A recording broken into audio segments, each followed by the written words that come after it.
To escape a lonely Christmas, he dates the town's most rejected woman, but the truth changes everything. Welcome, beautiful souls. Is this your first time here, or are you already part of our cherished family? Drop your name below. We'd love to connect with you. Don't forget to subscribe and join us on this magical journey. Take a deep breath. Our story begins now, with love. Snow fell silently outside the floor-to-ceiling windows of Ivana Bastian's downtown Chicago apartment, each flake carrying the weight of memories she couldn't shake. At 32, she'd achieved what most would consider the American dream, senior associate at Preston and Morgan Law, a corner office with a view of Lake Michigan, and a bank account that had long since erased the financial struggles of her childhood. Yet on this particular December evening, success felt like a hollow victory. Ivana's reflection stared back at her from the frost-kissed glass, high cheekbones inherited from her father, eyes that held the same determination as her mother's, and skin the color of rich mahogany that society never let her forget. She reached up to touch her recently straightened hair, remembering Mother Angelina's words from so many years ago. "Baby girl, your natural crown is beautiful, but this world might make you wear armor sometimes. Just remember, the armor isn't who you are." The buzzing of her phone interrupted her reverie. Mother Angelina's name lit up the screen, as if summoned by memory alone. "I was just thinking about you," Ivana answered, her professional facade melting into the soft tones reserved for family. "Must be that special connection we got." Mother Angelina's warm voice filled the room. "You sound tired, baby. You eating right, taking care of yourself?" Ivana's eyes drifted to the untouched takeout container on her kitchen counter. "I'm fine, Mama. Just finished the Richardson merger. Big win for the firm." Mother Angelina hummed, unconvinced. "And how many nights you spend sleeping on that fancy office couch to get it done?" "Only 3, Ivana chuckled, then sobered. "But Mama, you should have seen their faces when I closed the deal. Mr. Preston actually looked surprised, like he couldn't believe I'd pulled it off." A heavy silence filled the line before Mother Angelina spoke, her voice carrying the weight of years fighting the same battles. "Baby, you remember what happened at your 5th grade science fair?" Ivana's hand tightened around the phone. Of course she remembered. How could she forget? "I'd spent weeks on that solar system model," she said softly, "used Papa's old watch parts to make the planets move. That project was a masterpiece," Mother Angelina affirmed, "should have won first place. Instead, Mrs. Henderson gave it to Emma Palmer's papier-mâché volcano, said my project was too advanced, must have had help." Ivana's free hand clenched into a fist. "You were so angry." "Chile, I was ready to set that school board on fire." Mother Angelina laughed, but there was steel beneath the warmth. "But you know what I remember most? What you said to me that night." Ivana closed her eyes, the memory washing over her. "I said I'd just have to be so good they couldn't ignore me anymore." "That's right. And look at you now, baby girl. Top of your class at Princeton, crushing it at that big shot law firm. You made yourself impossible to ignore." The pride in her mother's voice soothed some of the day's wounds, but couldn't erase them completely. Ivana walked to her home office, fingers trailing along the frames on the wall. Her law school graduation, first courtroom victory, the day she'd bought Mother Angelina her house in a safer neighborhood. "Sometimes I wonder if it's enough, Mama," she admitted, stopping at a photo of her parents. Her father in his military uniform, Mother Angelina, radiant in a yellow dress, both of them beaming with possibility. Today at the celebration dinner, Margaret Whitman, you remember her, the senior partner's wife. The one who asked if you were the help at last year's Christmas party. That's the one. She came up to me after the merger announcement and said, "You're a real credit to your people, dear. Like I just won a prize at a dog show." Lord, give me strength, Mother Angelina muttered. What did you say? I smiled, thanked her for the compliment, then excused myself to take a call that didn't exist. You're stronger than me, baby.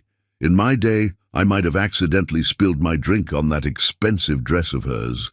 They shared a laugh, but it was tinged with the exhaustion of battles fought across generations. Your father would be so proud of you, Mother Angelina said softly. 10 years gone, and not a day passes I don't think about how his eyes would light up seeing you now. Ivana's throat tightened. I miss him, Mama. Sometimes I come home from these big wins and just wish. I know, baby. I know. A comfortable silence settled between them, filled with unspoken understanding. Finally, Mother Angelina cleared her throat. Now, about Christmas. Mama, no, Ivana interrupted, knowing where this was heading. No blind dates with the deacon's son, or that nice doctor from your church, or anyone else you've scouted. Can you blame a mother for wanting her baby to find love? 32 years old, successful, beautiful. You should be sharing your life with someone special. I'm focused on making partner right now. Dating is... Ivana trailed off, remembering her last relationship disaster. Marcus, another attorney, who'd seemed perfect until he'd told her she was different from other black women. Like that was a compliment. It's complicated. Life is complicated, baby girl. Doesn't mean you stop living it. The doorbell rang, startling Ivana. Mama, someone's at the door. Probably Mrs. Chen from next door. She's been bringing me soup since I mentioned working late. At least someone's feeding you, Mother Angelina teased. Go on, but don't think this conversation is over. And Ivana? Yes, Mama? Remember what I always tell you. Your worth isn't measured by their ignorance. You're a bastion woman. We don't break, we don't bend, we rise. Tears pricked at Ivana's eyes. I love you, Mama. Love you more, baby girl. Now go get that door before Mrs. Chen thinks you're working late again. Ending the call, Ivana wiped her eyes and straightened her shoulders. The reflection in the window showed a woman her father would indeed be proud of, successful, resilient, unbroken. But as she moved to answer the door, she couldn't shake the feeling that something was about to change. December in Chicago had always brought unexpected turns to her life, from the day her father died in a winter storm to the scholarship letter that changed her future. What she didn't know, as she reached for the doorknob, was that this particular December evening would set in motion events that would challenge everything she thought she knew about love, trust, and the masks people wear to survive. Little did she know, across town, Leander Cyrus was staring at his own reflection, making a decision that would collide their worlds in ways neither could imagine. But that was still to come, for now there was just Ivana, the snow, and the endless Chicago night, holding its breath for what tomorrow might bring. The door opened, but instead of Mrs. Chen, she found herself facing an unexpected visitor who would change the course of her carefully ordered life. And somewhere in the city, a clock struck midnight, marking the moment when her story truly began. Mother Angelina's words echoed in her mind. We don't break, we don't bend, we rise. She would need that strength more than ever in the days to come, as the careful walls she'd built around her heart faced their greatest test yet. The snow continued to fall, each flake a promise of change, of challenge, of possibility. And in that moment, standing in her doorway between past and future, Ivana Bastian took the first step toward a destiny she never could have imagined. One that would test not just her resilience, but her capacity to love and be loved in return. Chapter 2. A desperate arrangement. The morning sun painted Michigan Avenue in hues of gold and shadow as Leander Cyrus walked briskly through the December chill, his Italian leather shoes crunching against fresh snow. At 35, he carried himself with the easy confidence of old money, but his eyes held a restlessness that generations of wealth couldn't soothe. His phone buzzed for the 12th time that morning, another message from his sister Charlotte that he wasn't ready to face. Ducking into Intelligentsia coffee, his refuge from both the cold and family expectations, Leander loosened his cashmere scarf and finally opened the message. "Dad's arranging your seating at the Christmas gala next to Victoria Hammond. You remember her? Stanford Law, family money, waspy enough to make Mother happy. Don't you dare skip this year, Lee. Some of us actually care about this family's reputation." Leander's jaw clenched as he typed back, "Already have plans." The lie felt bitter on his tongue, but not as bitter as the thought of another holiday season playing the prodigal son. His phone immediately lit up with Charlotte's response. "What plans? Another revolutionary startup pitch? Or is this like last year's mysterious girlfriend who conveniently got food poisoning on Christmas Eve?" Before he could respond, a voice cut through his thoughts. "Sir? Your usual?" Looking up, Leander met the concerned gaze of Jake, his favorite barista. "Sorry, lost in thought. Yeah, the usual. And—" His eyes drifted to the woman standing at the pickup counter, her presence commanding attention without seeking it. She wore a crimson blazer that stood out like a flame against Chicago's winter palette, her natural confidence making even the simple act of waiting for coffee seem purposeful. He'd seen her here before. It was hard not to notice her. She ordered the same thing every morning, double espresso, no sugar. Sometimes she'd be reviewing legal briefs, her focus intense enough to bend steel. Other times she'd be on her phone, her voice shifting seamlessly between warm laughter and sharp corporate authority. "And another double espresso," Leander added, making a decision that would alter both their lives.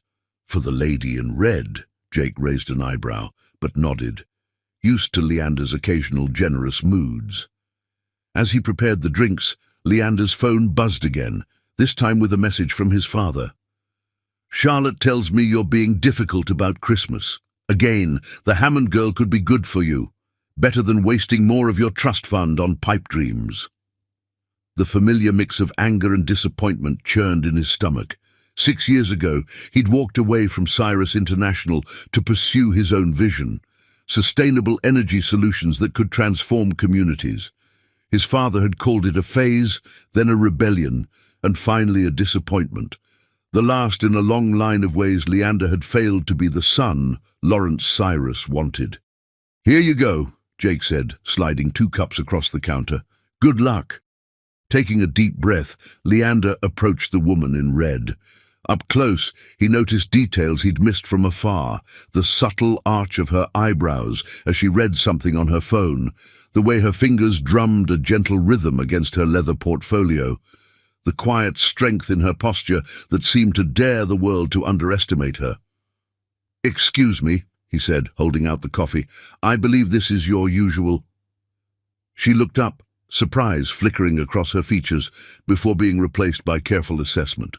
"And you know my usual because I've been coming here every morning for the past year, and some things are worth noticing." He offered a smile that didn't quite hide his nervousness. "I'm Leander." "I know," she replied, catching him off guard. "Your picture was in Forbes last month. Tech's most eligible black sheep. Quite the headline." Heat crept up his neck. "Not my finest moment in press." "At least they got your good side." A hint of amusement curved her lips. "I'm Ivana Bastian, and while I appreciate the coffee, Mr. Cyrus, I generally prefer to buy my own drinks." "What about dinner?" The words tumbled out before he could stop them. Ivana's eyebrows rose slightly, her expression a perfect blend of intrigue and skepticism. "That's quite a leap from an unsolicited coffee," she said, "especially considering we've never spoken before this moment." Leander glanced at his phone, still buzzing with family demands, then back at Ivana. Maybe it was desperation, maybe fate, or maybe just the way the morning light caught the subtle highlights in her hair, but suddenly he knew exactly what he needed to do. What if I told you I have a proposition, one that could benefit us both? I'm a corporate attorney, Mr. Cyrus. Propositions are my specialty.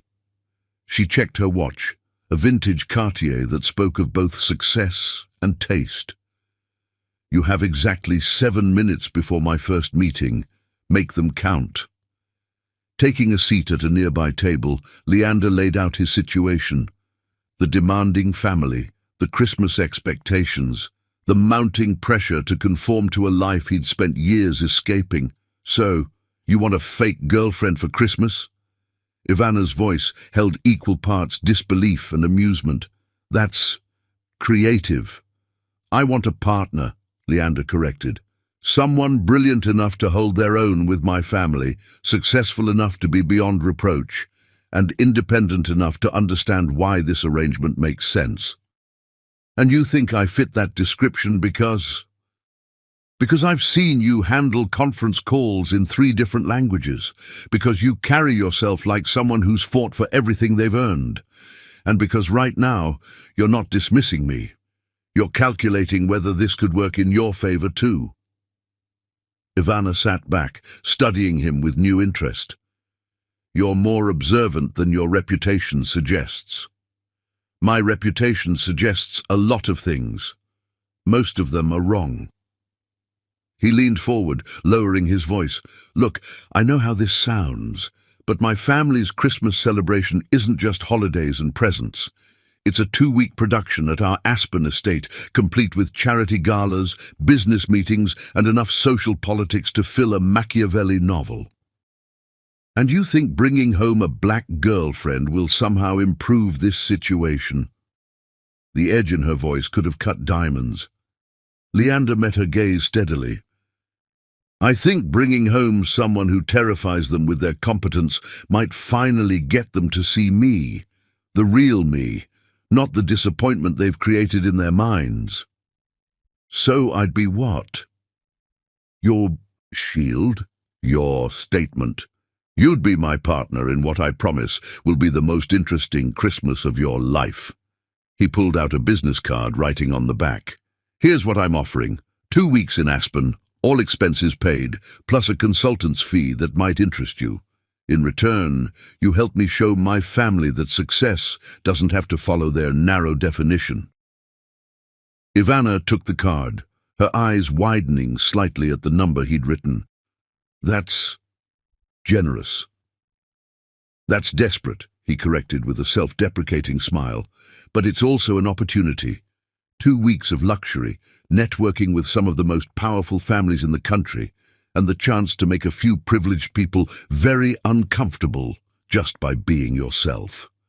And what makes you think I don't have my own holiday plans? Because you've been coming here every morning for the past year, including weekends. Because you work harder than anyone else in your firm. Yes, I did my research. And because when I mentioned Aspen, you didn't immediately say no. A notification popped up on Ivana's phone. My 7 minutes are up, Mr. Cyrus. Leander, he corrected. If you're going to be my girlfriend, you should probably use my first name. I haven't agreed to anything, she reminded him, standing and gathering her things. But she tucked his card into her portfolio instead of leaving it on the table. Have dinner with me tonight, he said. Le Colonial, 8 p.m. We can discuss the details, and if you decide it's not for you, at least you get a good meal out of it. Ivana paused, then pulled out her own business card. I'll think about it, but Mr. Cyrus, if I show up tonight, it's not because I'm saying yes. It's because I'm curious to see if you're as clever as you think you are. With that, she walked away, her heels clicking a confident rhythm against the floor. Leander watched her go, feeling something he hadn't expected. Hope. His phone buzzed again with another message from Charlotte, but for the first time in weeks, the family pressure didn't feel quite so suffocating.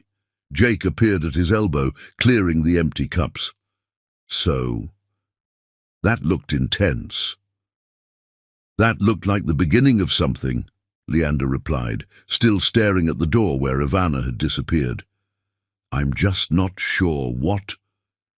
What he didn't say was that in those brief minutes of conversation, he'd felt more alive than he had in years. Whatever game they were about to play, whatever arrangement they might make, one thing was certain: Ivana Bastian was going to change his life. As he stepped back into the December morning, the city seemed different somehow, brighter, fuller of possibility. His phone buzzed again, but this time he smiled as he turned it off. Let them wait. For the first time in years, he had something they couldn't control, couldn't predict, couldn't manipulate. He had a chance at something real, even if it started with a lie. The snow began to fall again, soft and silent, as Chicago's morning rush swirled around him. Somewhere in this city, Ivana Bastian was considering his offer, weighing the pros and cons with that brilliant legal mind.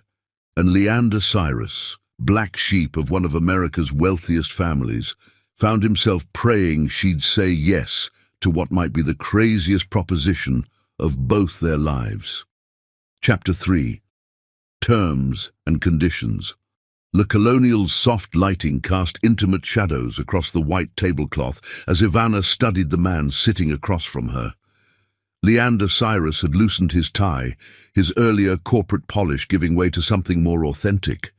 The restaurant hummed with quiet conversation and the gentle clink of fine china, but between them stretched a moment of contemplative silence. "You're wondering if this is crazy," Leander said finally, a hint of amusement in his voice as he swirled the Bordeaux in his glass. "I'm wondering if you're crazy," Ivana corrected, but there was no bite in her tone. This morning's proposal was unexpected. "Life's best moments usually are." She raised an eyebrow. "Do you always speak in fortune cookie wisdom?" "Only when I'm nervous," he admitted, and something in his honesty made her smile despite herself. The waiter appeared with their appetizers, sea bass carpaccio for her, duck à l'orange for him. Ivana noticed how Leander thanked the server by name, asked about his family, small gestures that revealed character. "Tell me about your family," she said, watching his expression shift. "What am I potentially walking into?" Leander sat back, his fingers drumming a thoughtful rhythm on the table's edge. "The Cyrus dynasty. That's quite a story." He took a sip of wine, gathering his thoughts. "Imagine old money, really old money, trying desperately to maintain its relevance in a changing world. My father, Lawrence, runs Cyrus International like it's still 1950. My mother, Victoria, plans charity galas while medicating her disappointments. And my sister Charlotte, the one who's been texting you all day. You noticed that, huh?" He smiled wryly. "Charlotte's the perfect Cyrus heir. Brilliant at business, ruthless when necessary, and completely devoted to maintaining the family image. She's also the only person who still believes I can be saved from my rebellious ways. And those rebellious ways would be leaving the family business to start my own company, choosing renewable energy over old industries, refusing to marry within our social circle." His air quotes dripped with sarcasm. "But my greatest sin, actually wanting to make a difference instead of just making money." Ivana studied him over the rim of her wine glass. "Your startup, Helios Solutions, I read about it. Solar power infrastructure for underserved communities. You did your research?" "I'm a corporate attorney, Mr. Cyrus.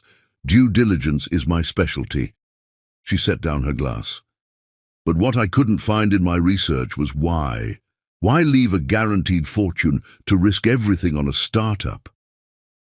Something darkened in Leander's eyes. "Have you ever seen what true poverty looks like? Not the sanitized version we see in charity galas, but the real thing. I grew up in Detroit's East Side," Ivana said quietly. "So yes, I know exactly what it looks like." Their eyes met, understanding passing between them. 2 years ago," Leander continued, "I was in Nigeria closing a deal for Cyrus International.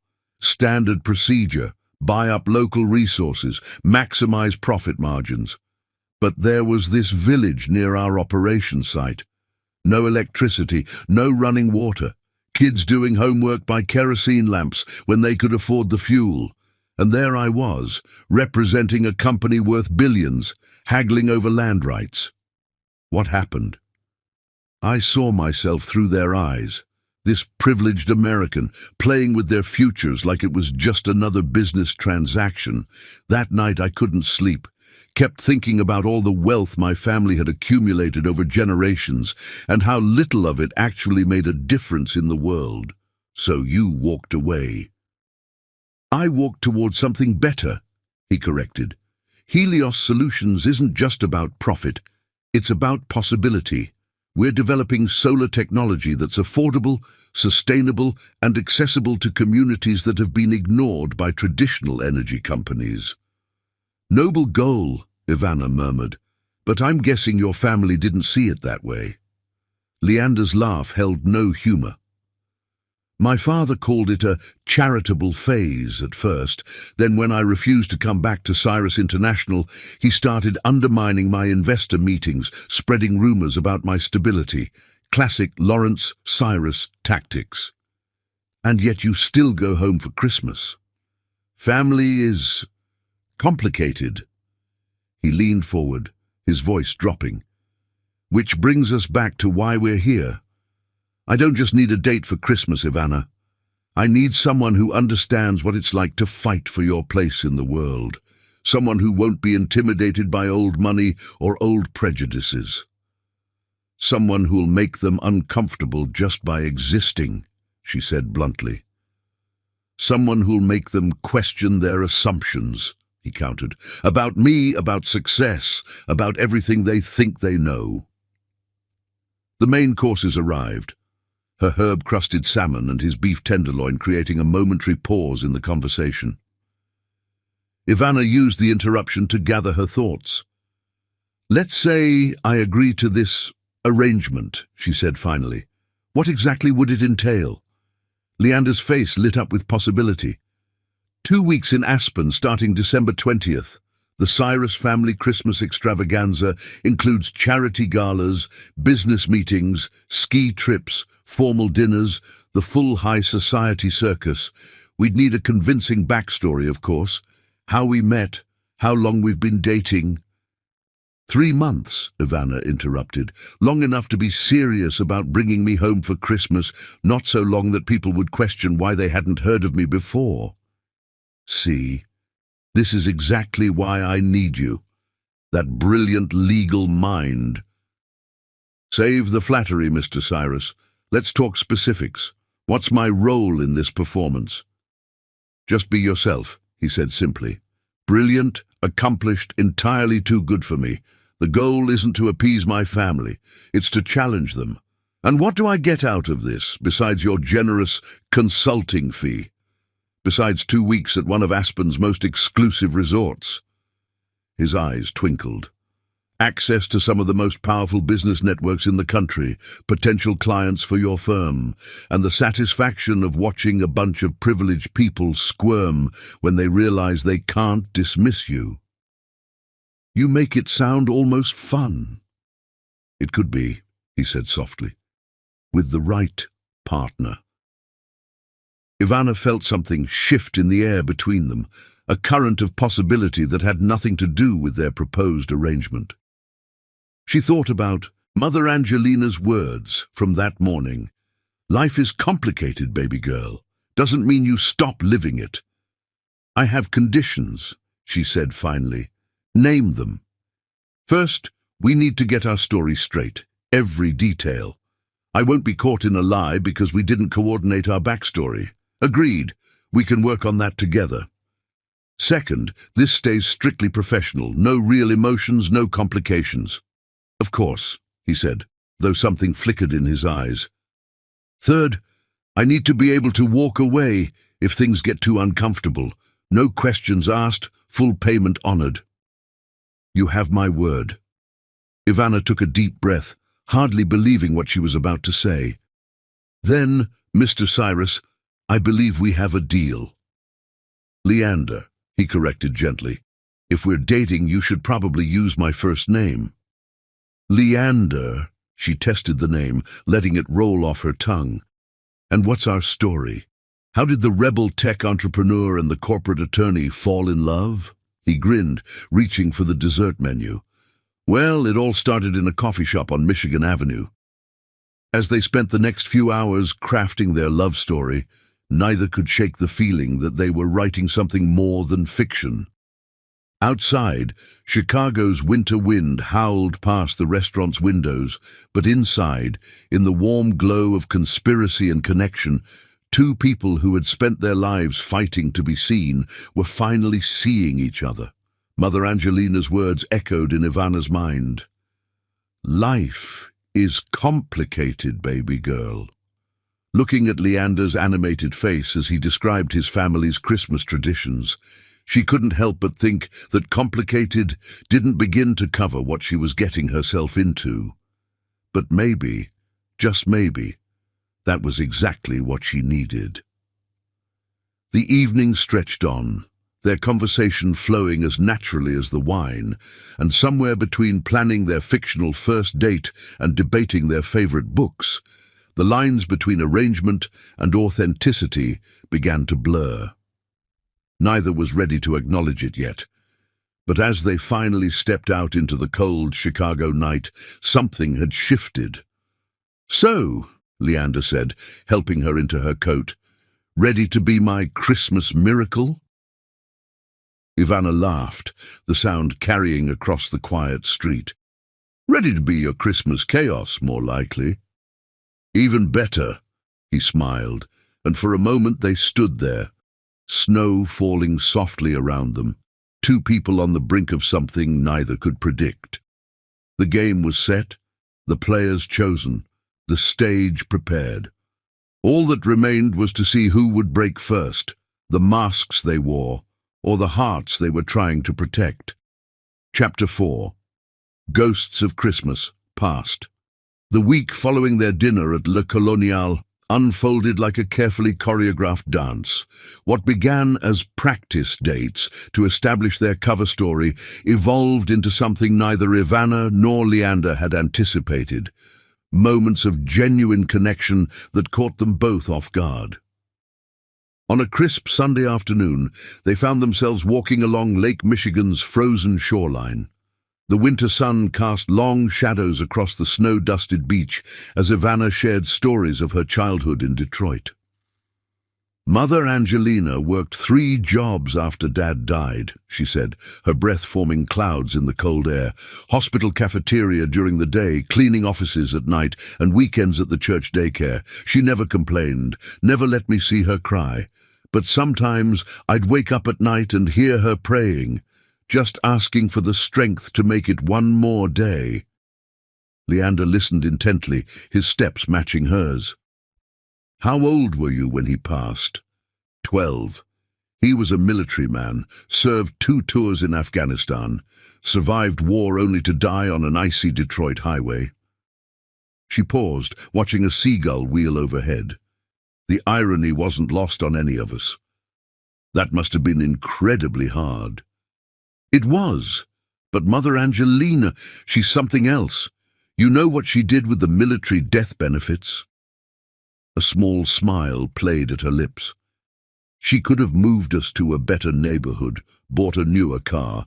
Instead, she invested in my education, private tutoring, SAT prep courses, college application fees. She said, "Baby girl, your mind is your ticket to a future your father and I dreamed of." They reached a bench overlooking the lake, and Leander brushed off the snow so they could sit. "She sounds remarkable." "She is, which is why I hate lying to her about this." Ivana gestured between them. "She was so excited when I told her I was bringing someone home for Christmas." "We're not exactly lying," Leander offered. "We're just presenting an alternate timeline of events. Says the man who's paying me to be his girlfriend." But there was no judgment in her voice, only a hint of teasing. "Speaking of which," Leander shifted to face her, "we should probably discuss how we fell in love. Your mother will want details." "Well, we have the coffee. Shop meet cute. Right, I nobly rescued you from caffeine deprivation. I believe I said I prefer to buy my own drinks, Ivana reminded him with a laugh. Ah, but you accepted dinner. Because I was intrigued by your desperate proposition. I prefer to think of it as strategic partnership. Their eyes met, and for a moment the playful banter gave way to something deeper. Ivana looked away first, focusing on the distant horizon where lake met sky. "Tell me about Sarah," she said quietly. Leander stiffened slightly. "How did you—" "Your sister's texts. I saw her name when your phone lit up at dinner. At least Sarah knew how to handle the family." A heavy silence fell between them. Finally Leander spoke, his voice carrying the weight of old wounds. "Sarah Mitchell. Harvard Business School, old Boston family, everything the Cyrus clan could want in a daughter-in-law. We were together for 3 years, engaged for 1. She understood the pressure of family legacy, or so I thought." "What happened?" "I left Cyrus International. Suddenly the rebellious heir wasn't so charming anymore. She stuck around through the first few months of Helios Solutions, but when investors started pulling out, thanks to my father's interference..." He shrugged. "She said she couldn't watch me throw everything away. 2 weeks later she was dating my best friend from college. They're married now, living the perfect Upper East Side life." "I'm sorry," Ivana said softly. "Don't be. It taught me something valuable about love and loyalty." He turned to her with a wry smile. "At least our arrangement has an expiration date. No messy feelings, no disappointed expectations." But even as he said it, something shifted in the space between them.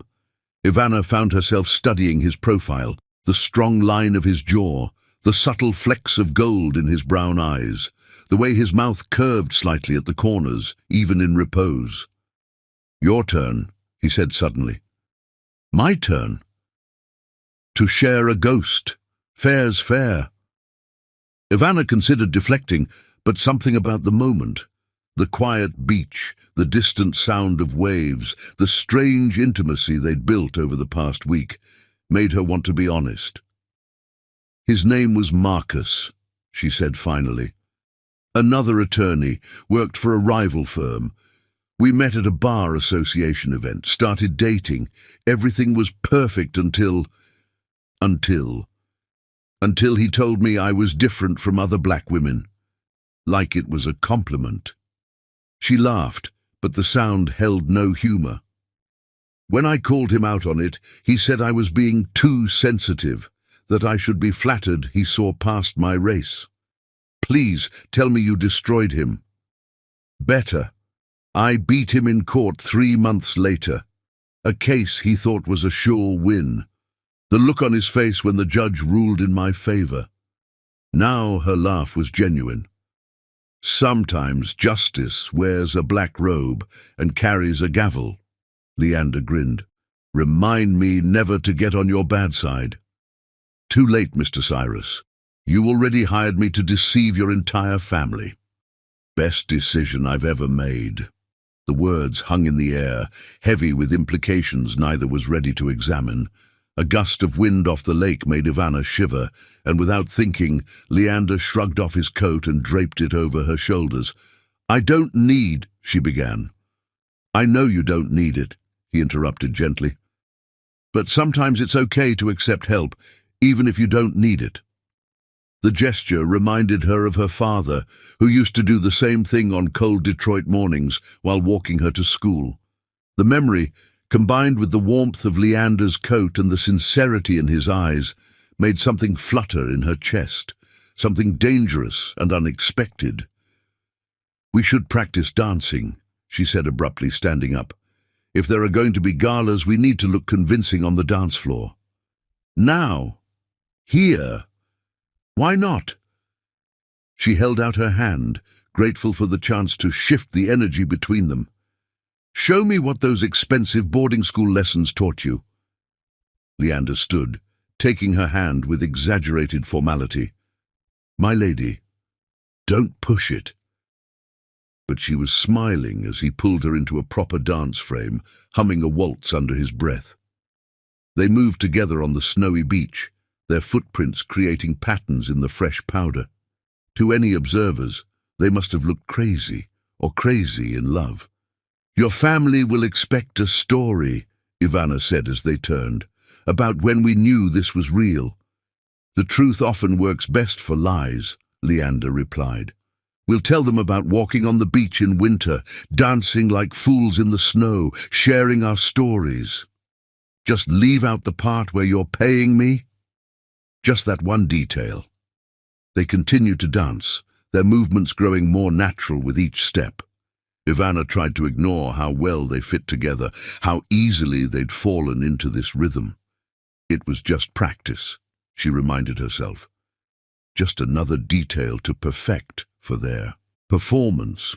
But as the sun began to set over Lake Michigan, painting the sky in shades of pink and gold, she couldn't help but wonder if they were practicing their way into something far more complicated than either had bargained for.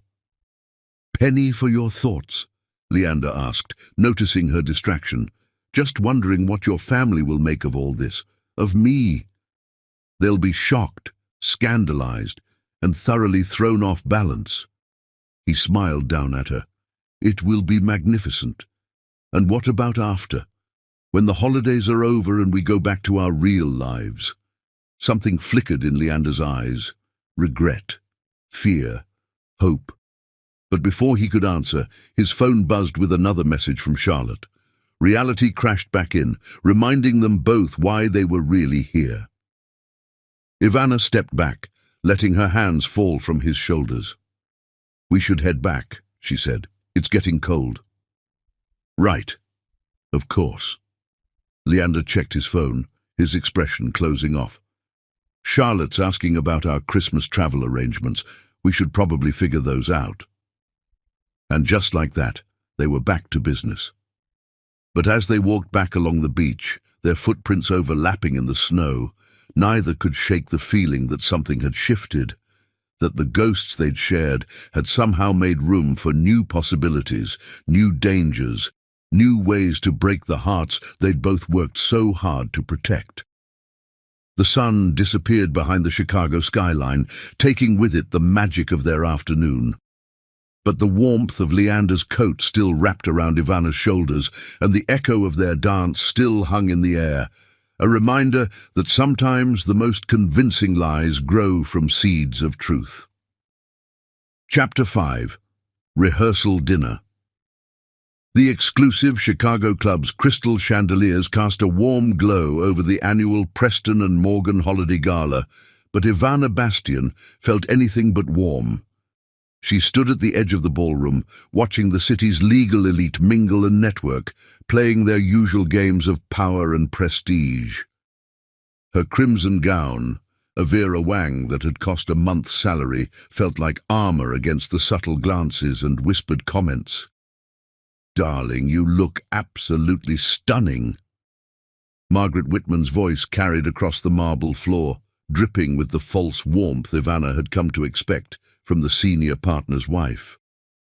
As she approached, trailing the scent of expensive perfume, Ivana steeled herself for another round of carefully crafted microaggressions.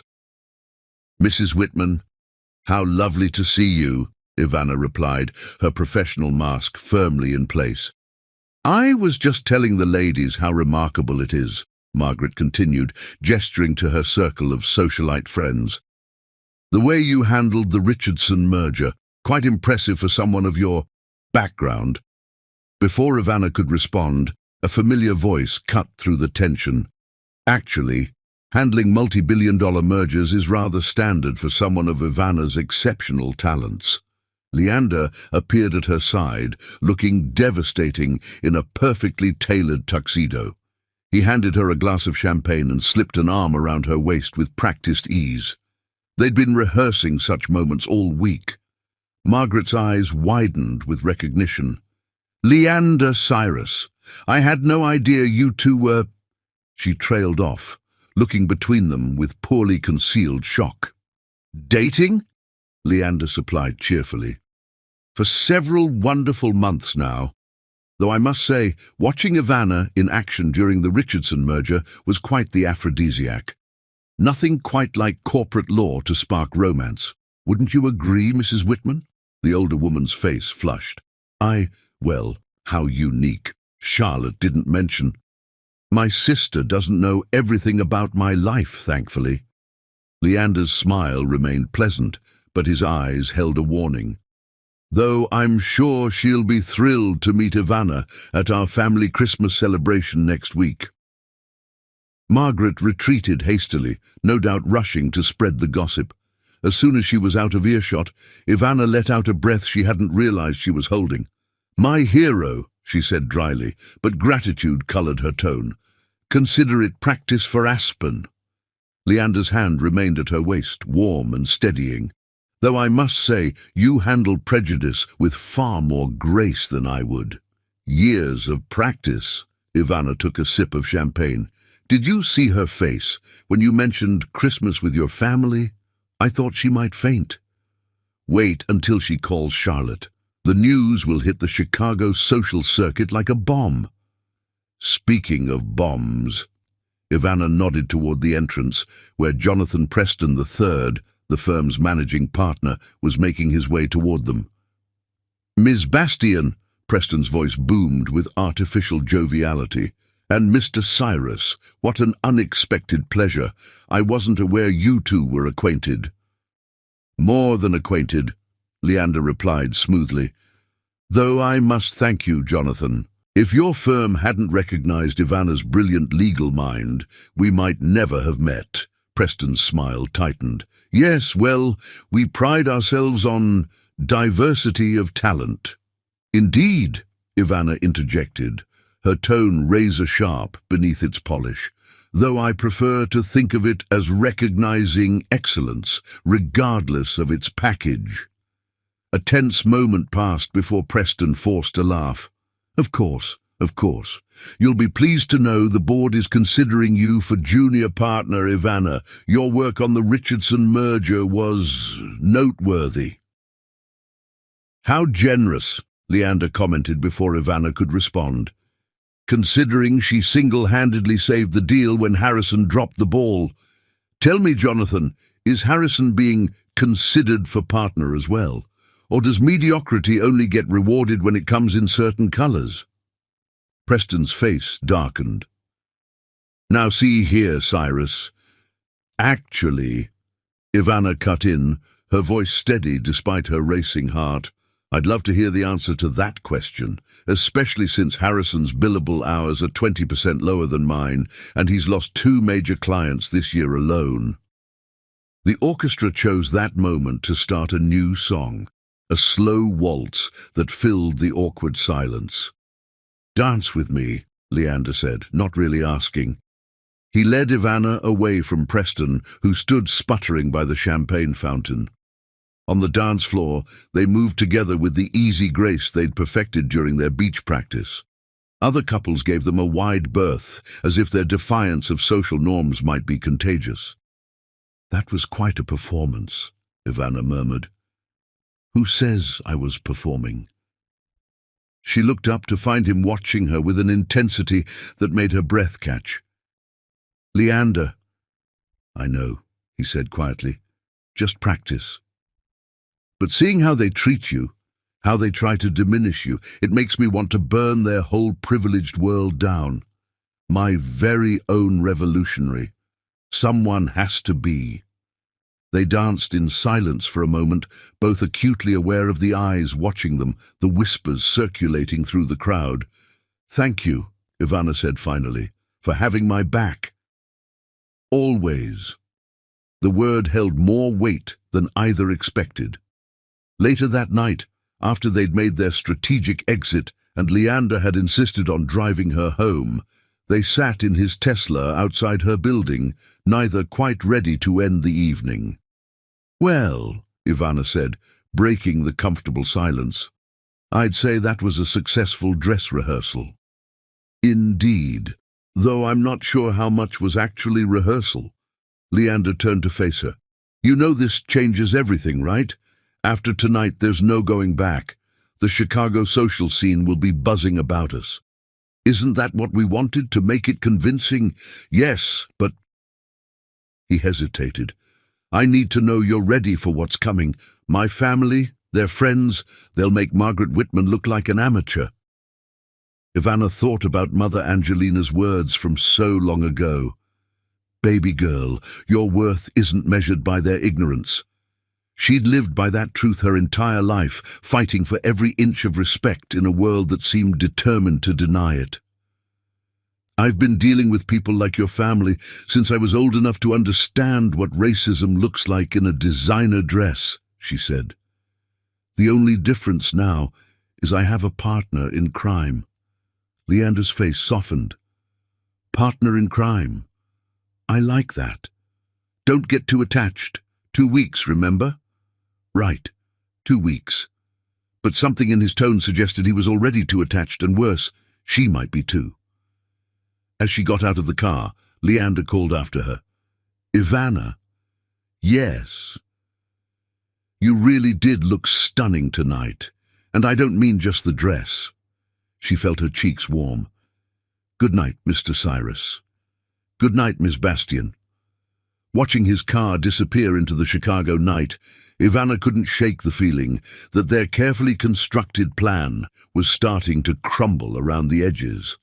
The line between performance and reality was blurring, and neither of them seemed able or willing to redraw it. Up in her apartment, she kicked off her heels and poured herself a nightcap. Her phone buzzed with a message from Mother Angelina. Baby girl, just checking in. You've seemed different lately, happier. Is this Leander person the reason? Call your mama tomorrow. Love you. Ivana stared at the message, guilt mixing with something else, something that felt dangerously like hope. She touched her waist where Leander's hand had rested, remembering the strength and gentleness of his touch, the fire in his eyes when he defended her. Just practice, she whispered to her empty apartment. But even as she said it, she knew she was lying to herself. The snow fell silently outside her window, covering Chicago in a fresh blanket of white. In 1 week, they'd be in Aspen, playing their parts in an elaborate charade. But tonight, standing in her darkened apartment with the ghost of Leander's touch still warming her skin, Ivana wondered if they were already in too deep to find their way back to simple pretense. The Richardson merger document sat unopened on her coffee table. Work she should be reviewing. Instead, she found herself replaying every moment of the evening, the way Leander had looked at her, the perfect sync of their movements on the dance floor, the electricity that sparked between them with every touch. 2 weeks, she reminded herself firmly. Just 2 weeks. But as she got ready for bed, she couldn't help wondering if 2 weeks would be enough, or far too much, to keep their hearts from crossing the lines their minds had drawn. Chapter 6. Welcome to Aspen. The Cyrus family estate materialized through the swirling snow like a fortress of old money and even older prejudices. From the private helicopter that had whisked them from Aspen's main airport, Ivana watched the sprawling mountain mansion grow larger, a testament to generations of wealth and power that seemed to declare its dominance over the very mountains themselves. Ready? Leander's hand found hers, warm and steady against the helicopter's vibrations. Born ready, she replied, but her grip tightened on his fingers. The past week had been a whirlwind of preparation. After their appearance at the Preston and Morgan Gala, Chicago's social circuit had exploded with gossip about the rebel Cyrus heir and his unexpected choice in partners. Charlotte's increasingly frantic text messages suggested the news had reached Aspen with similar impact. Now, as they touched down on the estate's private helipad, Ivana felt the full weight of what they were about to attempt. The mansion's windows blazed with warm light, but the welcome they'd receive would be anything but warm. Remember, Leander said as they ducked under the slowing rotors, you're not just my girlfriend, you're Ivana Bastian, corporate attorney extraordinaire, Princeton graduate, and the best thing that's ever happened to me. That last part wasn't in our script, she teased, trying to mask her nerves. Some things don't need scripting. Before she could process the implications of that statement, the mansion's massive front doors swung open. Charlotte Cyrus emerged, a vision of blonde perfection in a cream cashmere sweater and pearls that probably cost more than Ivana's car. "Lee!" Charlotte's voice carried across the snow-covered courtyard with practiced charm. "We were starting to worry." "Weather delay in Chicago," Leander replied, guiding Ivana forward with a hand at the small of her back. "Charlotte, I'd like you to meet Ivana Bastian. Ivana, my sister Charlotte." Charlotte's smile remained fixed, but her eyes performed a rapid assessment that felt like a full-body scan. "Ivana, what a surprise. When Lee mentioned he was bringing someone, we had no idea it would be, well, you're certainly not what we expected." "I do enjoy exceeding expectations," Ivana replied smoothly. "It served me well in corporate law." "Ah, yes, Preston and Morgan. Daddy mentioned you handled the Richardson merger." Charlotte's tone suggested handling mergers was akin to handling the help. "How progressive of them." "Actually," Leander cut in, his voice carrying an edge, "Ivana's being considered for junior partner, youngest in the firm's history. Isn't that right, darling?" The endearment rolled off his tongue with surprising naturalness. Ivana leaned into his side, playing her part perfectly. "You're making me blush, love." "Oh, spare me," Charlotte muttered, then quickly recovered her society smile. "Well, come in, come in. Mother's been in a state all day, and Daddy's, well, you know how Daddy gets." The entrance hall soared 3 stories high, dominated by a crystal chandelier that could have funded a small nation. Staff members appeared silently to take their coats and luggage, their eyes carefully averted from the family drama unfolding. "I've put you in separate rooms," Charlotte announced with barely concealed satisfaction. "The blue suite for Lee, and the garden room for Ms. Bastian." "That won't be necessary," Leander said firmly. "We'll take the Lake View suite." Charlotte's perfectly manicured hand flew to her throat. "But Mother isn't paying my bills anymore, remember? I think I can make my own sleeping arrangements." A tense silence followed, broken by the click of heels on marble. Victoria Cyrus appeared at the top of the grand staircase, every inch the society matron in her Chanel suit and carefully maintained mask of perpetual disappointment. "Darling," she called down, her voice carrying the slight slur of afternoon pills and premium vodka. "I thought I heard your helicopter." Leander's posture stiffened imperceptibly. "Mother, you're looking well." "No thanks to you and your constant surprises." Victoria descended the stairs with regal precision, her gaze fixed on Ivana. "And this must be the girlfriend we've heard so much about. Ivana Bastian." She stepped forward, extending her hand. "It's a pleasure to meet you, Mrs. Cyrus." Victoria ignored the offered hand. "Charmed, I'm sure. Lee, darling, your father wants to see you in his study, immediately." "Whatever father wants can wait until I've shown Ivana to our room." "The garden room is perfectly adequate," Charlotte began. "The Lakeview suite," Leander interrupted, "is where we'll be staying." "Mother, Father's concerns can wait until dinner. Right now, my priority is making sure my girlfriend is comfortable." Victoria's carefully arranged features tightened. "Your girlfriend?" "Yes, well, about that." "Darling, surely you understand how this looks. The timing, the circumstances." "Actually," Ivana spoke up, her voice carrying the same authority she used in courtrooms, "I'm quite interested in hearing exactly how this looks, Mrs. Cyrus. Please, elaborate." The challenge hung in the air like frost. Victoria's hand trembled slightly as she reached for the banister. "I simply mean," she said carefully, "that with the Hammond merger pending, and Victoria Hammond expressing such interest in reuniting with Lee, this sudden relationship seems rather convenient. About as convenient as trying to manipulate your son's love life for business advantages. Ivana's smile was razor-sharp. Fascinating moral framework you're operating under, Charlotte gasped. Victoria's face drained of colour, and Leander looked at Ivana like she'd just handed him the moon. "Our room," he said firmly, taking her hand. "Now. Father can wait." As they climbed the stairs, leaving Victoria and Charlotte in shocked silence, Ivana felt a mixture of triumph and terror. She'd just challenged one of Chicago's most powerful social matriarchs in her own home, and dinner hadn't even started yet. The Lakeview suite proved to be larger than Ivana's entire apartment, with floor-to-ceiling windows overlooking the frozen expanse of the private lake. As soon as the door closed behind them, Leander pulled her into a fierce hug. "That," he whispered against her hair, "was magnificent." "That was possibly stupid," she countered, but made no move to pull away.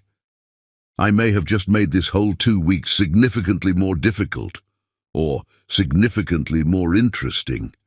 He stepped back but kept his hands on her shoulders.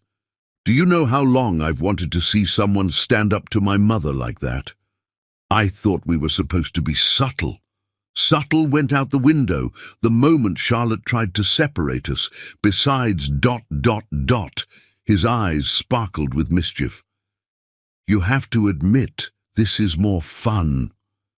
Before she could respond, a knock at the door announced the arrival of their luggage. As the staff efficiently unpacked their carefully coordinated wardrobes, another detail they'd planned meticulously, Ivana caught sight of herself in an ornate mirror. She looked different somehow, stronger, more defiant.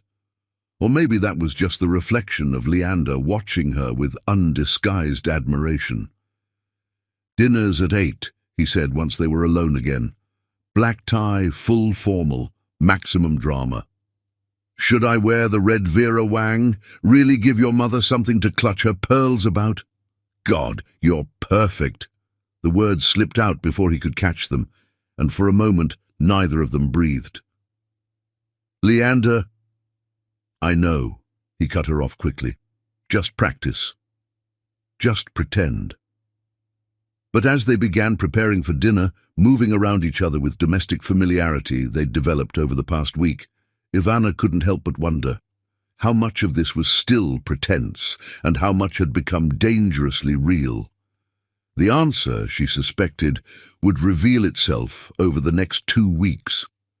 And watching Leander adjust his bow tie in the mirror, his eyes meeting hers with warmth and promise, she wasn't sure she was ready for what that revelation might mean. A text from Mother Angelina lit up her phone. "Remember, baby girl, you're a bastion woman. We don't break, we don't bend, we rise." Looking at her reflection next to Leander's, Ivana straightened her shoulders. Whatever game they were playing, whatever hearts they were risking, one thing was certain. The Cyrus family had no idea what they were up against. Let the games begin. Chapter 7. Cracks in the Facade. The Cyrus family dining room could have hosted a state dinner. A table that seated 30 stretched beneath 3 crystal chandeliers, though tonight only 8 places were set with Limoges china and sterling silver. The winter storm raged outside floor-to-ceiling windows, but inside a different kind of storm was brewing. Ivana smoothed the silk of her red Vera Wang gown, a deliberate choice that made her dark skin glow and her presence impossible to ignore. Leander's hand rested at the small of her back as they entered, a gesture that had become less performance and more instinct over the past week. Lawrence Cyrus stood at the head of the table, a tumbler of scotch in his hand and 60 years of privilege in his bearing. His steel-grey eyes assessed Ivana with the same calculating gaze he used to evaluate business acquisitions. "So," he said, not bothering with pleasantries, "you're the one who saved the Richardson merger." "I led the legal team, yes," Ivana replied coolly. though I prefer to think of it as protecting both parties' interests while maximizing potential growth opportunities. A flicker of something, surprise, respect, crossed Lawrence's face. Interesting perspective. Most lawyers I know just aim to win. Then you're acquainted with mediocre lawyers, Mr. Cyrus. Ivana accepted the wine a server poured. True excellence isn't about winning, it's about creating solutions that stand the test of time. Charlotte choked slightly on her drink. Victoria's hand tightened on her own wine glass. But Lawrence Cyrus laughed. Well, well, no wonder you've caught my son's attention. Please sit, both of you. The seating arrangement was clearly strategic. Leander and Ivana on one side, Charlotte and her husband James on the other, with Lawrence and Victoria at the ends. 2 additional place settings remained empty. Are we expecting others? Leander asked, helping Ivana into her chair. The Hammonds are joining us, Victoria announced with pointed sweetness. They were already in Aspen, and when they heard you were here... How convenient. Leander's voice could have frozen the soup course. Though you might have mentioned this earlier, Mother. Oh? Like you mentioned bringing home a significant other? Before Leander could respond, the butler appeared. Mr. and Ms. Hammond have arrived. Victoria brightened immediately. Sarah, Robert, how wonderful you could join us on such short notice. Ivana felt Leander tense beside her as Sarah Hammond glided into the room, the perfect society princess in ivory cashmere and diamonds. Behind her, Robert Mitchell, who Ivana recognized as the best friend who'd married Leander's ex-fiancée, looked decidedly uncomfortable. Lee, Sarah's voice dripped honey and memory. It's been too long. Not long enough, Leander muttered, then louder. Sarah, Robert, I'd like you to meet Ivana Bastian, my girlfriend. Sarah's perfect smile faltered for just a moment. How unexpected. Father mentioned you were seeing someone, but you assumed it couldn't possibly be someone like me. Ivana finished pleasantly. How fascinating. Please tell me more about your assumptions. An awkward silence fell as servers brought out the first course, a delicate butternut squash soup that probably cost more than Ivana's first car. So, Ivana, Robert attempted conversation. Lee tells us you're with Preston and Morgan. Senior associate, yes, though I'm being considered for junior partner. Really? Sarah's surprise seemed genuine. That's progressive of them. There's that word again, Ivana noted. Progressive, like excellence can't exist without qualification when it comes from unexpected sources. Charlotte jumped in, clearly trying to salvage the situation. James, darling, tell everyone about the new yacht club membership. But Lawrence cut across his son-in-law's response. Actually, I'm more interested in hearing about Helios Solutions. Leander, your last investor meeting was problematic, I hear. Funny how that happens when someone's undermining my contacts, Leander replied evenly. Almost like having a powerful enemy in the industry. Or perhaps your personal choices are making investors nervous. Lawrence's eyes flicked to Ivana. Image matters in our world, son. If by image you mean prejudice masquerading as business concerns, then yes, I suppose it does. Leander's hand found Ivana's under the table. Fortunately, I'm more interested in actual results than outdated perceptions. Results? Lawrence scoffed. Your company is bleeding money. My company is revolutionizing solar technology for underserved communities, but I wouldn't expect you to understand the value of something that can't be measured in quarterly profits. No? Lawrence's voice turned dangerous. Then explain it to me. Explain how throwing away your inheritance, your position, your suitable engagement, Sarah flinched, all fits into this grand vision of yours. The tension in the room could have been cut with the fine silver butter knives. Ivana watched Leander struggle with years of accumulated rage and hurt and made a decision. Actually, Mr. Cyrus, she spoke up, her voice carrying the same authority that had won her the Richardson merger, I'd love to tell you about Helios Solutions' latest breakthrough. You see, while traditional solar companies focus on high-end residential installations, Leander's team has developed a modular system that's both more efficient and significantly more cost-effective. All eyes turned to her as she continued, laying out the business case with precision and passion. She'd done her homework, studying Helios's projects extensively during their week of preparation. The pilot program in Detroit, my hometown coincidentally, has already reduced energy costs by 60% in participating neighborhoods. The social impact is impressive, but the real potential lies in scalability. Once the patent comes through... Patent? Lawrence interrupted sharply. What patent? Leander squeezed her hand in warning, but Ivana was already committed. The new photovoltaic cell design, it's revolutionary, increases efficiency by 40% while reducing production costs by half. The patent application is pending, but early reviews from the office are extremely promising. Lawrence's expression shifted from dismissive to calculating. Sarah and Robert exchanged looks. Charlotte stopped pretending to eat her soup.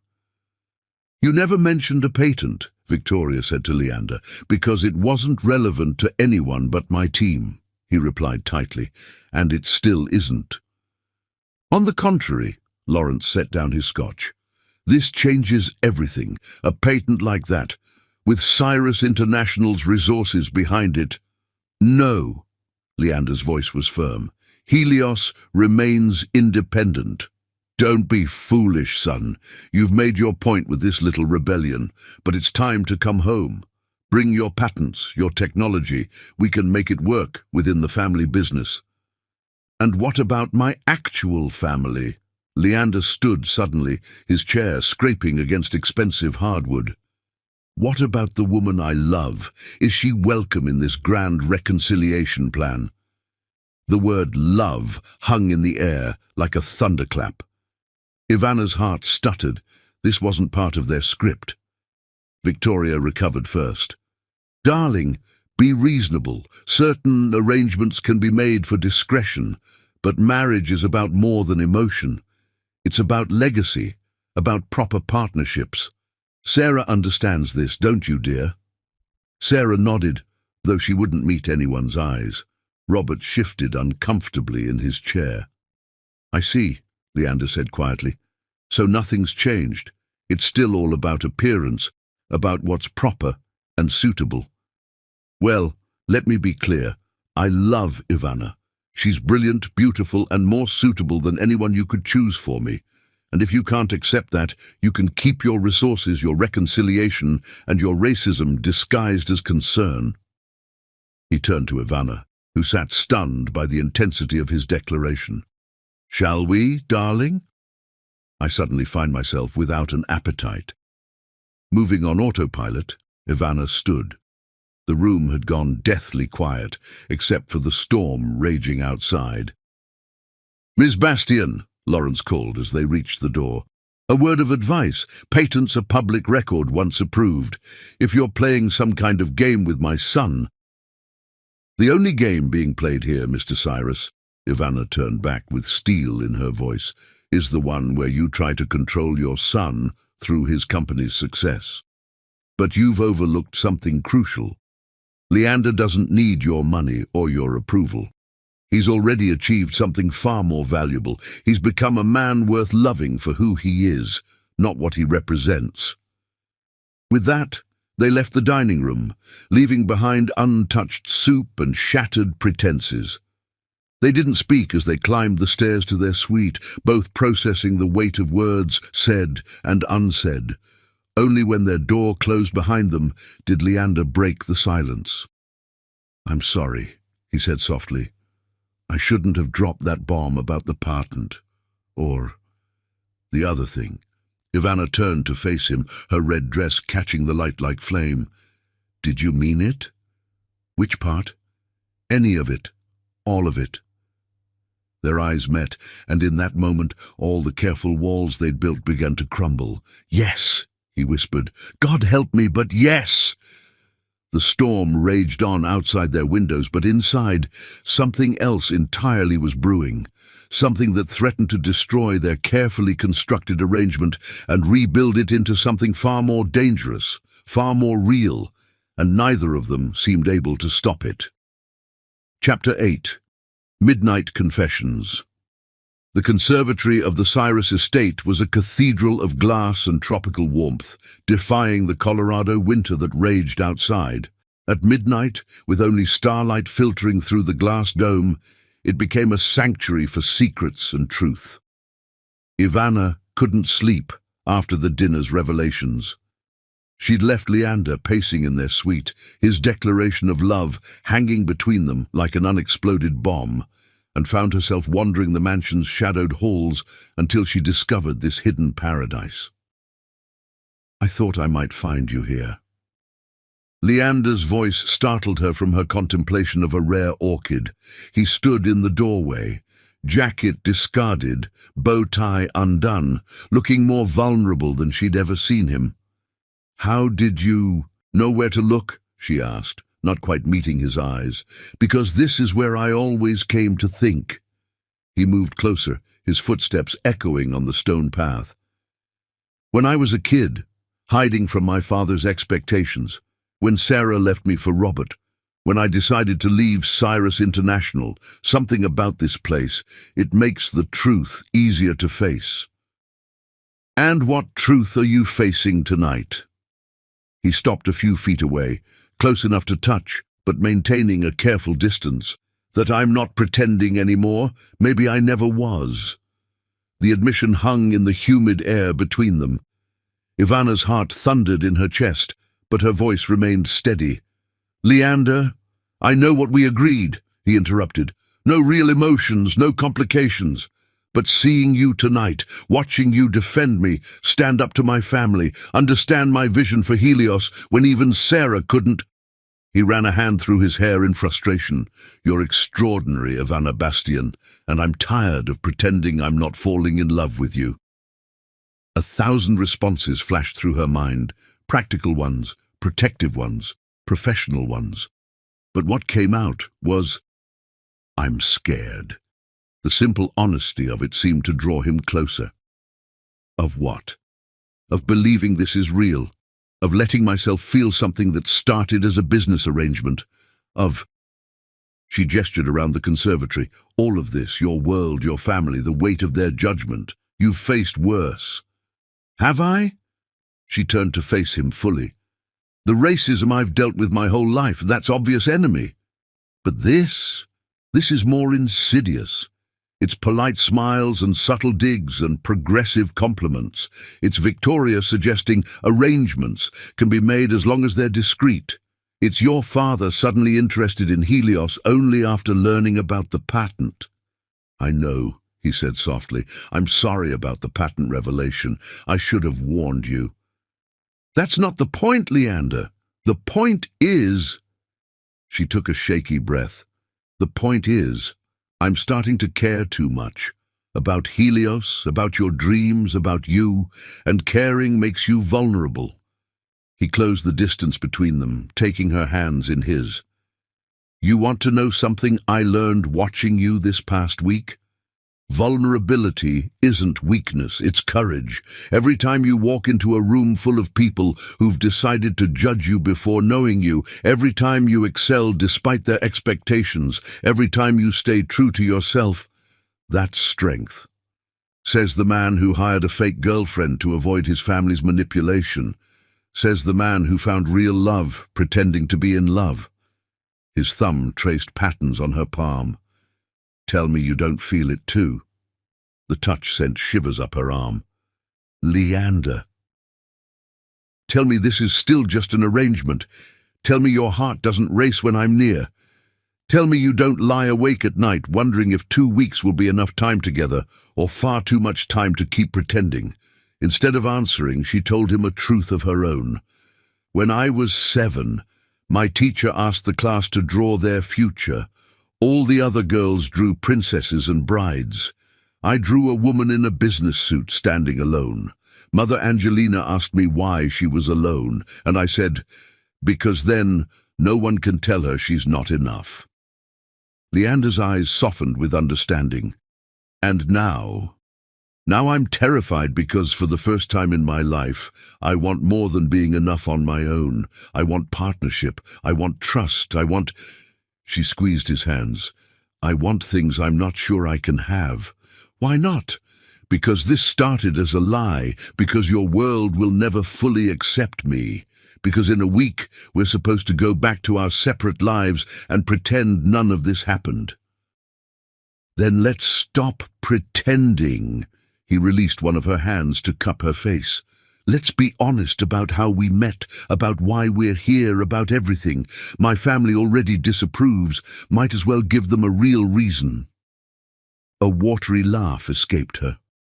You make it sound so simple. It's not simple. It's probably going to be the hardest thing either of us has done, but he rested his forehead against hers. Isn't that what real love is? Choosing someone every day despite the complications, despite the obstacles, despite the fear? When did you become so wise? When I met a woman who made me want to be worthy of her. The words melted something inside her. Some final resistance, some last wall of protection. Standing in the starlit conservatory, surrounded by rare blooms and rarer honesty, Ivana Bastian made a choice. She kissed him. It wasn't their first kiss. They'd shared casual ones for show, brief touches to maintain their cover. But this was revelation. This was truth and tenderness and trembling possibility. This was real. When they finally parted, both slightly breathless, Leander smiled. So, not just practice anymore? Definitely not. Practice.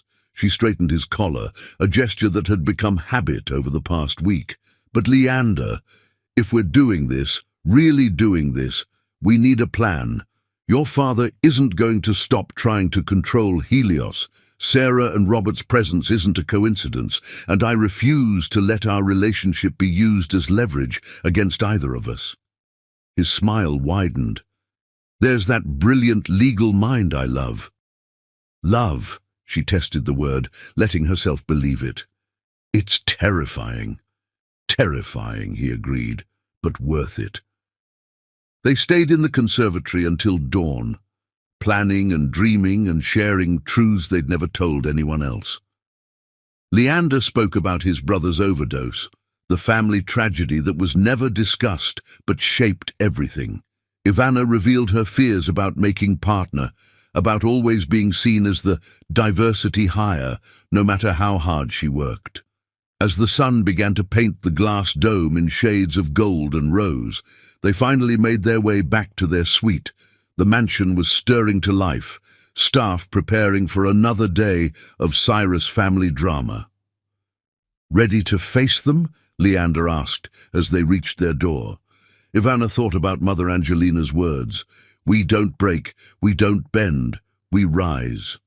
Ready, she said firmly. But Leander, whatever happens next, we face it together. No more pretending, no more games. Together, he agreed, sealing the promise with another kiss. The storm outside had passed, leaving behind a world transformed by fresh snow. Inside, another transformation had taken place, one that would change not just their lives, but the very foundations of the world they moved in. Let the Cyrus family plot and scheme. Let society whisper and judge. They had found something real in the midst of pretense, something strong enough to weather any storm, and they were ready to fight for it. Chapter 9. The Storm Breaks. Dawn painted the Aspen Mountains in shades of possibility as Ivana stood at the window of their suite, watching the world awaken. Last night's revelations in the conservatory had changed everything, yet the greatest challenges still lay ahead.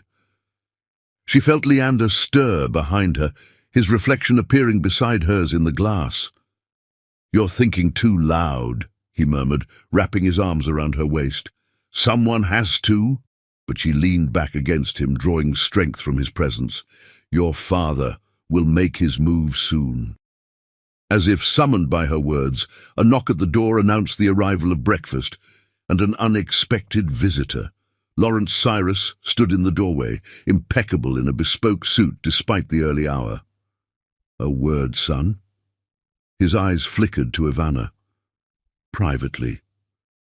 "Anything you need to say to me, you can say in front of Ivana," Leander replied, his hand finding hers. Lawrence's jaw tightened, but he entered, closing the door behind him. "Very well. I've been reviewing Helios Solutions' financial records. Accessing private company documents without authorization." Ivana's legal mind kicked in. "That's concerning." "What's concerning is the pattern of investor withdrawal over the past 6 months. Lawrence pulled out his phone, displaying a graph. "Curious timing, wouldn't you say? Almost as if someone was systematically undermining your funding sources." Leander's grip on Ivana's hand tightened. "Finally admitting your role in sabotaging my company, father?" "On the contrary, I'm offering to save it." Lawrence's smile held no warmth. "The patent application you're so proud of, it's going to be challenged. Multiple claims of prior art are being prepared. Even if you win, the legal battles will drain your remaining resources." "You wouldn't dare," Leander began, but Ivana stepped forward. "Actually, Mr. Cyrus, he would." Her voice carried the calm certainty that had won her the Richardson merger. "But he's overlooking something crucial. Patent challenges require standing. You'd need to prove legitimate business interest or potential harm. Your interference would be documented, traceable, provable." Lawrence's expression shifted slightly. "Impressive legal knowledge, Miss Bastian. But you're assuming this would come from Cyrus International directly." "No," she smiled. "I'm counting on it coming through shell companies and proxy challengers, which is why I've already prepared a RICO brief outlining patterns of corporate sabotage and anti-competitive practices. One wrong move, and it goes to the SEC." The room temperature seemed to drop 10 degrees.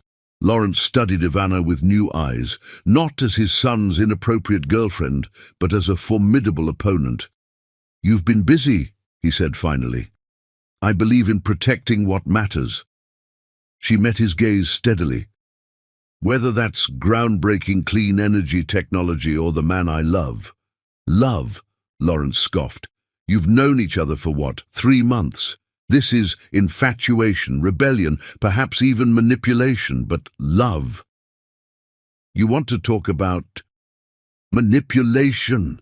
Leander's voice shook with controlled anger. "Let's talk about Sarah, about how you and the Hammonds orchestrated our relationship from the start, about how you threatened her family's company when she initially hesitated to date me." Lawrence's face paled slightly. "Who told you?" "Robert did. Last night after dinner. He was quite drunk and quite guilty about their part in your schemes. Seems marriage to Sarah isn't the triumph he imagined, not when it's built on coercion and lies. Everything I've done has been for this family's future." "No," Leander stepped forward. "Everything you've done has been for control, but that ends now. Helios Solutions remains independent. My relationship with Ivana is real and non-negotiable, and if you come after either, we'll bury you in legal proceedings so deep your grandchildren will still be dealing with the fallout." A phone buzzed. Ivana's this time. She checked it, her expression shifting from concern to triumph. "That was my contact at the patent office," she said. "Preliminary approval just came through. Any challenges now would look suspiciously retaliatory." Lawrence's calculating mind visibly reassessed the situation. "Perhaps we've all been too hasty. A partnership between Cyrus International and Helios Solutions could benefit everyone. With our resources, no." Leander's voice was firm. "No more manipulation, no more deals, no more control. I'm done playing your games." "Then you leave me no choice." Lawrence straightened his jacket. "The annual shareholders' meeting is next week. I'll be recommending the board explore hostile acquisition options for any promising clean energy startups. Nothing personal, just business. Except it's always personal with you, isn't it, Father? Leander laughed without humor. But you've overlooked something crucial. Check your email. Lawrence pulled out his phone again, his face darkening as he read. What is this? A press release, scheduled to go out in 1 hour, announcing Helios Solutions' new partnership with Preston and Morgan's Clean Energy Investment Fund. Turns out, Ivana's work on the Richardson merger impressed some very wealthy clients. Clients who believe in sustainable energy and independent innovation. Jonathan Preston would never... Already signed, Ivana interrupted, along with minority investment stakes from 3 other top firms. Helios Solutions isn't just protected now, it's positioned to become a major player in the renewable energy sector. And the best part, Leander added, every attempt you've made to sabotage my company has only made our case stronger. Nothing proves market viability quite like threatened competitors trying to shut you down. Lawrence Cyrus stood very still, decades of power and control slipping through his fingers. Finally, he turned to Ivana. You orchestrated this. No, Mr. Cyrus, your son did. I just helped him protect what he's built. She stepped closer to Leander. That's what real partners do. They support each other's dreams instead of trying to control them. For a moment, something like regret flickered across Lawrence's face. Then his mask of corporate indifference returned. This isn't over. Yes, Father, it is. Leander wrapped an arm around Ivana's waist. But if you ever want to actually know your son, the real me, not the heir you tried to create, we'll be at Mother's New Year's Eve party, as ourselves this time, no games, no pretense. After Lawrence left, the tension in the room slowly dissipated. Ivana turned to Leander, concern in her eyes. Are you okay? I've never been better. He pulled her close. You were magnificent, by the way. Remind me never to get on your bad side either. Too late, she teased. You already hired me under false pretenses. Best mistake I ever made. His kiss was tender, full of promise. Though I'm pretty sure you're the one who hired me, Ms. Corporate Lawyer, with the brilliant investment strategy. Partnership, she corrected, in all things. Outside their window, the sun had fully risen, casting long shadows across fresh snow. The storm had passed, leaving behind a world transformed, much like the 2 people who stood embracing in its light, their pretense shed for something far more powerful. Truth, trust, love, and the strength to fight for all 3. Chapter 10. Truth and Consequences. The annual Cyrus Foundation Christmas Charity Gala transformed the mansion's grand ballroom into a winter wonderland. Crystal icicles dripped from chandeliers, white roses and silver branches created ethereal centerpieces, and the who's who of American wealth and power mingled beneath twinkling lights.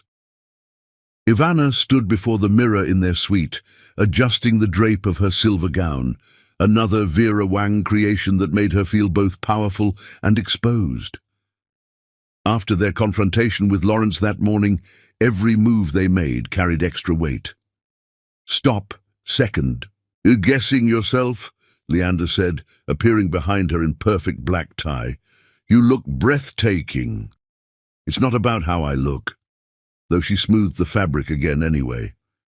Your father's counterattack will come tonight. In front of all these witnesses, all these potential investors. Let him try. Leander's hand settled on her shoulders, warm and steady. We have truth on our side now. No more hiding, no more games. Speaking of truth, Ivana turned to face him. We need to discuss Mother Angelina. His hands dropped to his sides. Ah, that conversation. I can't keep lying to her, Leander. Especially not now that this is real. She gestured between them. She deserves to know how we actually met. Before he could respond, a knock at the door announced Charlotte's arrival. She entered without waiting for permission, looking troubled beneath her society smile. "The Hammonds just arrived," she announced, "with company." "What kind of company?" Leander asked warily. "The kind that carries press credentials. Apparently Sarah's father invited several financial reporters. They're very interested in hearing about Helios Solutions' new partnership announcements." Ivana and Leander exchanged looks. This was Lawrence's play, trying to force their hand, make them reveal their relationship's origins in front of the press. "Well," Ivana said calmly, "they're about to get quite a story." Charlotte studied them both, something shifting in her expression. "You know, when Mother first told me about this," she gestured between them, "I thought it was just another of Lee's rebellions. But it's not, is it? This is real." "More real than anything in this house," Leander replied. "Then you should know, Father's been meeting with the Hammonds all afternoon, whatever they're planning." She twisted her diamond wedding rings nervously. "Be careful, both of you." After she left, Leander turned to Ivana. "Ready to face the wolves?" "Born ready." She reached for his hand. "But first, call Mother Angelina. Put her on speaker." His eyes widened. "Now?" "Now. Before we walk into whatever storm is brewing downstairs. I want to start this night with a clean conscience." Leander stared at her for a long moment, then pulled out his phone. The call connected after 2 rings. "Baby girl!" Mother Angelina's warm voice filled the room. "I was just thinking about you. How's that fancy Christmas celebration?" "Mama, there's something we need to tell you." Ivana squeezed Leander's hand. "About how Leander and I really met." Over the next 10 minutes they laid out the truth, the coffee shop arrangement, the pretense, and how real feelings had grown from artificial beginnings. When they finished, silence stretched across the line. "Mama?" Ivana's voice wavered slightly. "Please say something." "Oh, baby girl." Mother Angelina's laugh was rich with understanding. "You think I didn't know?" "What?" "Chili, I've known you since before you could walk. You think I couldn't hear it in your voice when you first told me about him? All proper and rehearsed, like you were arguing a case instead of talking about love? But you didn't say anything."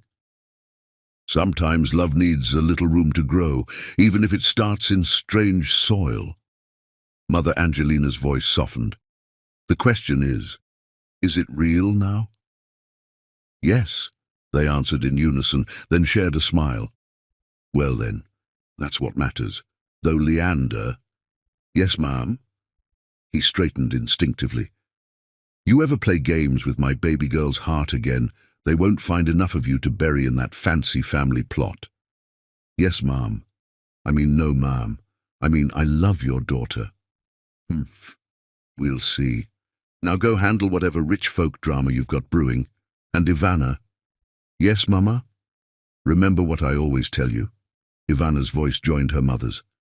"We don't break, we don't bend, we rise." After ending the call, they stood in strengthened silence.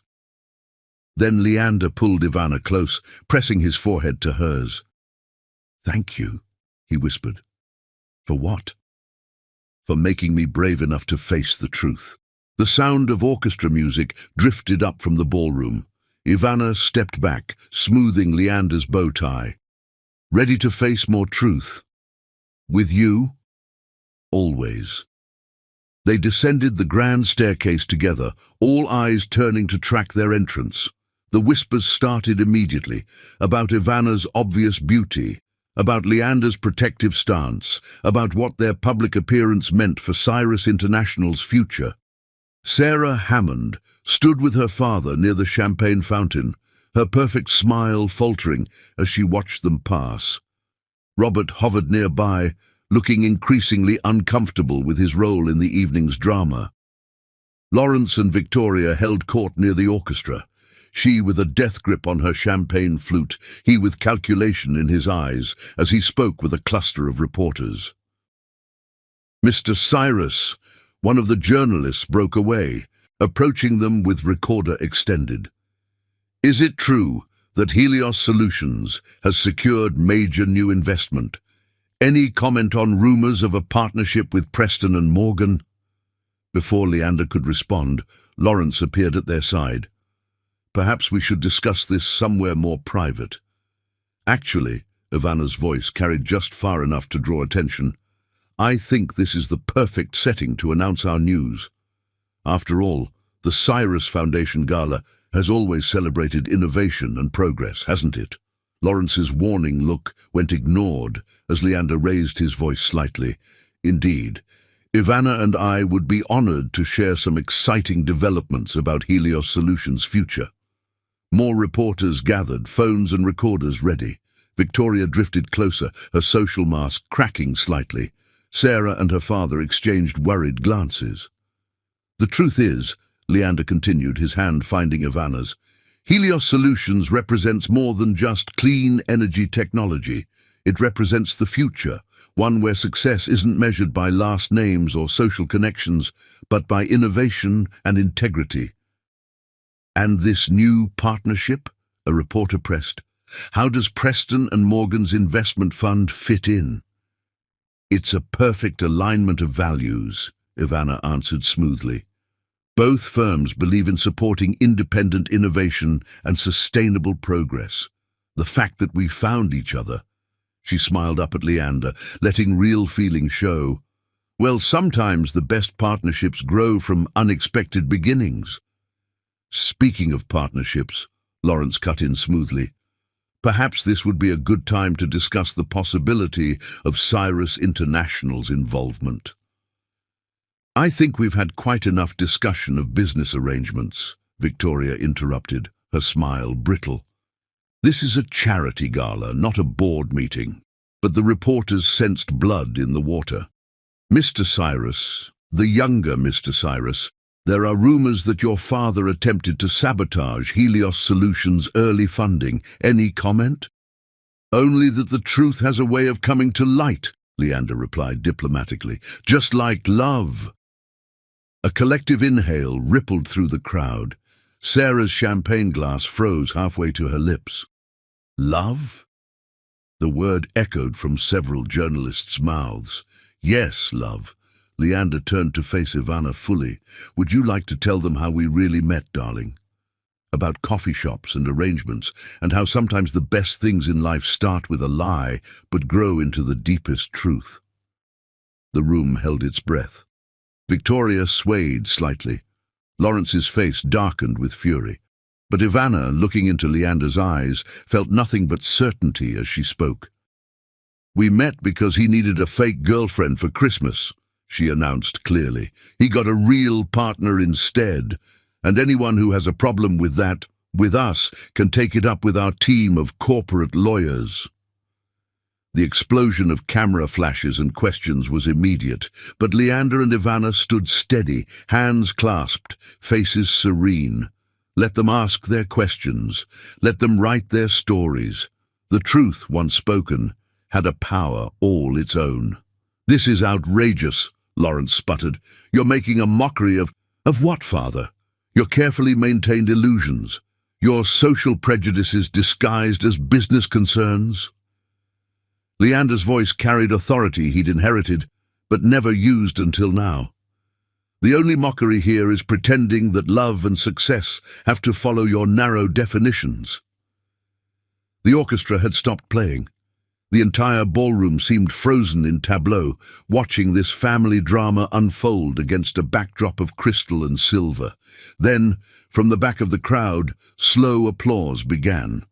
Charlotte stepped forward, her face both terrified and determined. He's right, she said, her voice shaking slightly. We've all been living father's lies for too long, playing roles instead of being real. She turned to her husband, James. I want a divorce. The gasp that went through the room was audible. Victoria actually dropped her champagne glass. Charlotte, Lawrence barked, this is neither the time nor place. Actually, Ivana cut in smoothly, I think this is exactly the time and place for truth. Isn't that what the Cyrus family claims to value? Truth, integrity, progress? The reporters' pens scratched frantically. Tomorrow's headlines were writing themselves with every word, but in that moment, standing proud in her silver gown with Leander's hand warm in hers, Ivana didn't care about headlines or society gossip or even corporate fallout. She cared about the light in Leander's eyes, the strength in his touch, the future they could build together. Let the storm break. They were ready for whatever came next. Because sometimes the biggest lies lead to the deepest truths, and sometimes love is worth every consequence it brings. Chapter 11. Broken Pieces. The aftermath of the charity gala exploded across social media and financial news within hours. Cyrus Ear's fake relationship turns real, competed with clean energy startup battles family sabotage for headline space. But it was the more personal fallout that threatened to shake their world apart. Victoria Cyrus had been rushed to her private physician after collapsing in what the family spokesperson termed a minor anxiety episode. Charlotte had barricaded herself in the estate's east wing, refusing to speak to anyone except Ivana. And Lawrence Cyrus had retreated to his study with his lawyers, a move that never boded well for anyone. "You should go talk to your sister," Ivana said softly, watching Leander pace their suite. Snow fell heavily outside, turning the world white and silent. "She needs family right now." "I'm not the family she needs." He ran a hand through his disheveled hair. "God, what a mess. I never thought Charlotte would choose truth like you did." Ivana caught his hand, stilling his movement. "She's braver than anyone gave her credit for." A knock at the door interrupted them. Sarah Hammond stood in the hallway, looking less perfect than usual in a rumpled evening gown. "Can we talk?" Her voice was rough, as if she'd been crying. "Please?" Leander looked to Ivana, who nodded slightly. Sarah entered, perching awkwardly on an antique chair. "I owe you both an apology," she began. "What Robert and I did, letting ourselves be manipulated by your father, playing along with his schemes, it was wrong." "Why did you do it?" Leander asked quietly. Sarah laughed without humor. "Fear, tradition, the weight of family expectations." She looked at Ivana. "You probably think I'm pathetic, choosing security over love." "I think," Ivana replied carefully, "that we all make choices under pressure. The question is, what choices are you making now? Robert and I are separating." Sarah twisted her wedding ring. "Watching you two tonight, seeing real love stand up to all that pressure, it made me realize how hollow my life has become. I don't even know who I am without the roles I've been playing." Leander's expression softened slightly. "You were my first love, Sarah. Part of me will always care about your happiness, but you have to find that happiness for yourself." "I know." She stood, squaring her shoulders. "That's why I'm here. Father's planning to support Lawrence's hostile takeover attempt of Helios. They're meeting with lawyers now, looking for any weakness in your patents or contracts." "Let them try," Ivana said firmly. "Our legal position is solid. It's not just legal." Sarah moved to the door. "They'll try to destroy your reputation, both personal and professional. Lawrence has investigators digging into both your pasts. He's not a man who accepts defeat gracefully." After she left, Leander sank onto the sofa. "I should have known he wouldn't give up easily." "Good!" Ivana sat beside him. "Because neither will we." His phone buzzed with a message from Charlotte. "East Wing. Bring Ivana. Need help." They found Charlotte in her childhood bedroom, surrounded by photo albums and legal documents. Her eyes were red but determined. "I need your expertise," she said to Ivana without preamble. "There's a prenup, of course, but James has been moving assets through shell companies. I need to prove financial misconduct before Father can help him hide everything." "Start from the beginning," Ivana replied, slipping into lawyer mode. Show me everything you have. Hours passed as they built their case. Charlotte proved to have inherited her father's eye for detail, documenting every suspicious transaction. As dawn approached, she finally asked the question that had been hanging in the air. How did you do it? Break free? It wasn't about breaking free, Leander answered, surprising both women. It was about finding something worth fighting for. Something real. Charlotte looked between them, seeing the subtle touches, the unconscious ways they oriented toward each other. I want that. Not romance necessarily, but authenticity. It's scary, Ivana admitted, being real in a world built on pretense, but you've already taken the hardest step. Father will cut me off. Let him, Leander said firmly. You're a Cyrus, not just in name, but in capability. Use it. Build something of your own. A commotion downstairs interrupted their strategy session. Victoria's voice carried up the stairs, shrill with distress. They can't! Lawrence, do something! They rushed to the grand staircase. The entrance hall was filled with reporters, photographers' flashes creating a strobe effect. Lawrence stood in their midst, face purple with rage, brandishing a tablet. Care to comment on these allegations? A journalist called out.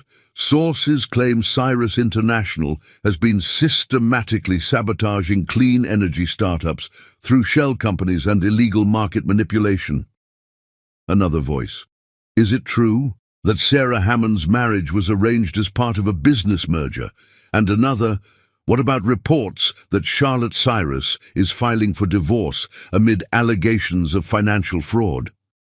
Ivana felt Leander tense beside her. The press release, he whispered. But we didn't.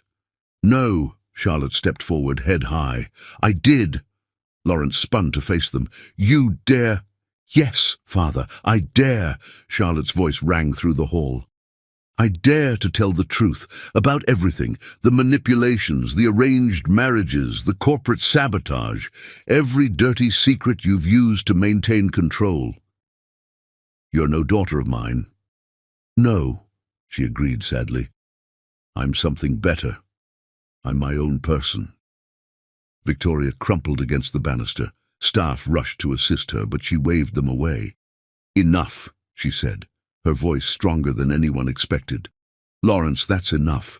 Look what your precious control has cost us. Our children hate us. Our family is a headline scandal. Is it worth it? Vicky, no. I've stayed quiet too long, numbed myself too thoroughly. Victoria straightened, something of her former grace returning.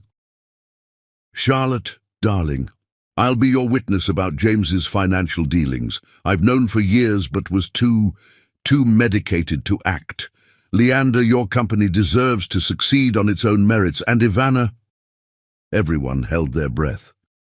Thank you, Victoria said simply, for showing us what real strength looks like. The reporters went wild, cameras flashing, questions overlapping, but in that moment, something shifted in the Cyrus family dynamic. Old patterns cracked, letting light into dark places. Lawrence stormed out, his empire crumbling. Victoria stood taller, clearer. Charlotte wiped away tears but smiled. And Leander. Leander pulled Ivana close, his anchor in the storm. Well, Ivana murmured against his chest, I guess Mother Angelina was right. About what? Sometimes you have to break things to fix them. Outside, the snow continued to fall, covering yesterday's tracks, making way for new beginnings. Inside, a family began the messy work of rebuilding from truth instead of pretense, and two people who had started with a lie held each other, knowing that sometimes love's greatest gift is the courage to face reality and change it. Chapter 14. True Colors. 1 year later, the Cyrus estate in Aspen looked vastly different from the night Ivana first arrived. Gone were the intimidating security gates and austere gardens. Instead, the mansion's grounds hosted a celebration of love that broke every society rule. The wedding venue defied tradition, not in the mansion's ballroom, but in its transformed conservatory, where glass walls revealed mountains touched by summer sunset. Flowers of every color and kind bloomed, refusing to conform to any formal arrangement, just like the love story being celebrated. Ivana stood before a mirror in what was once the garden room, now her favorite space for quiet reflection. Her wedding dress wasn't the expected white, but a stunning creation in deep ivory and gold, designed by a rising star from Detroit's fashion scene. Mother Angelina sat nearby, watching her daughter with tears of joy. Who would have thought, Ivana mused, that a fake Christmas date would lead to this? Baby girl, there was nothing fake about the strength you showed. You taught a lot of people about real love, not just the romantic kind, but love for yourself, love for your truth.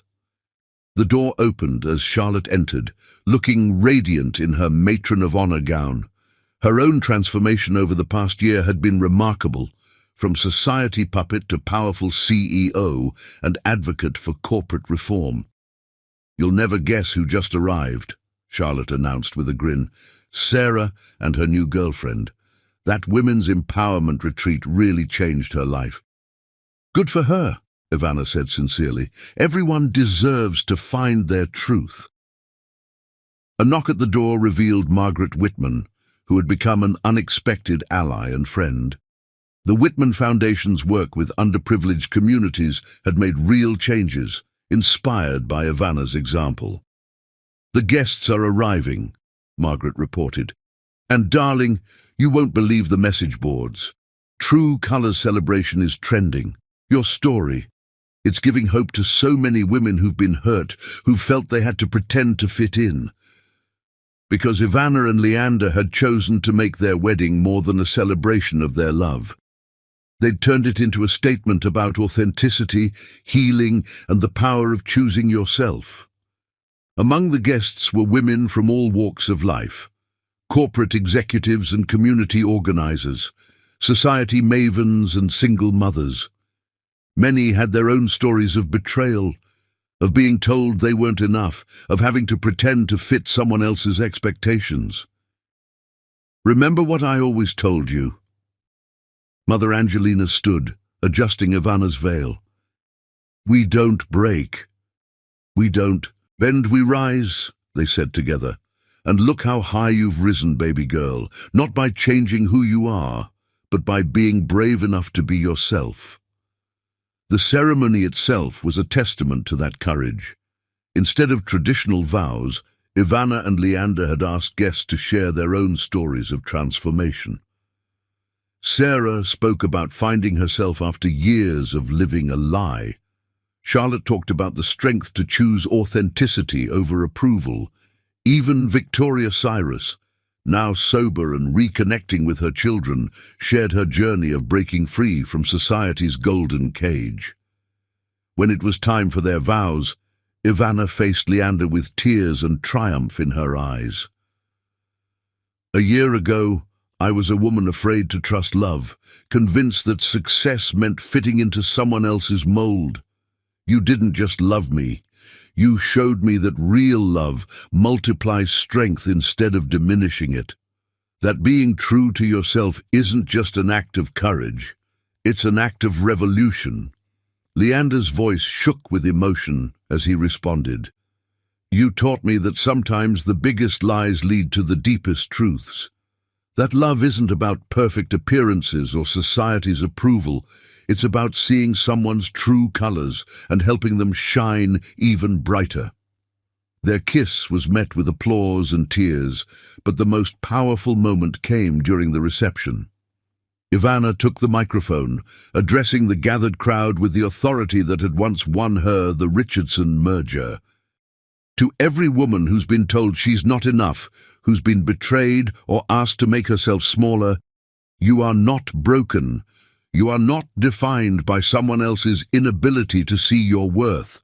Real love, whether from a partner, family, or yourself, doesn't require pretense. It celebrates your truth. The dance floor opened not to a traditional first dance, but to a celebration of individual expression. Women kicked off uncomfortable shoes, let down perfectly styled hair, and moved to the rhythm of their own joy. Mother Angelina danced with Victoria, two mothers sharing wisdom about letting children find their own path. Charlotte and Sarah laughed together, former rivals now united in their journey toward authenticity. Margaret Whitman led a group of young professionals in a spontaneous line dance, social hierarchy forgotten in the moment of pure celebration. And in the center of it all, Ivana and Leander danced, their love story a beacon of hope for anyone who had ever felt they had to pretend to be worthy of love. "Look what we started," Leander whispered, holding her close. "Look what we'll continue," Ivana replied. "Every woman here is going to take this feeling home, this knowledge that she deserves love without conditions, success without compromise." Their wedding made headlines, but not for the usual society page reasons. "Power couple celebrates authentic love," read one. "Corporate leaders redefine relationship goals," declared another. But the most meaningful responses came in private messages from women everywhere, sharing their own stories of finding strength to be real. As the night drew to a close, Mother Angelina raised a toast that brought tears to every eye. "To my daughter, who showed us that love's true colors aren't found in perfect pictures or society's approval. They're found in the courage to be real, the strength to rise above betrayal, and the wisdom to know that your worth isn't measured by anyone else's expectations." Ivana and Leander's love story became more than just a romance. It became a movement. Through their foundation's work, through Charlotte's corporate reforms, through Margaret's community initiatives, they created spaces where authenticity was celebrated and healing was possible. Their message was clear. Sometimes the hardest betrayals lead to the most beautiful transformations. Sometimes the deepest wounds teach us our greatest strength, and sometimes love's truest colors shine brightest after the darkest storms. For every woman who had ever felt broken by betrayal, their story whispered, "Rise." For every heart that had been asked to shrink, their love shouted, "Grow." And for every soul tired of pretending, their truth proclaimed, "You are enough, exactly as you are." Because real love, in all its messy, authentic glory, isn't about fitting into someone else's story. It's about being brave enough to write your own. Subscribe if you liked.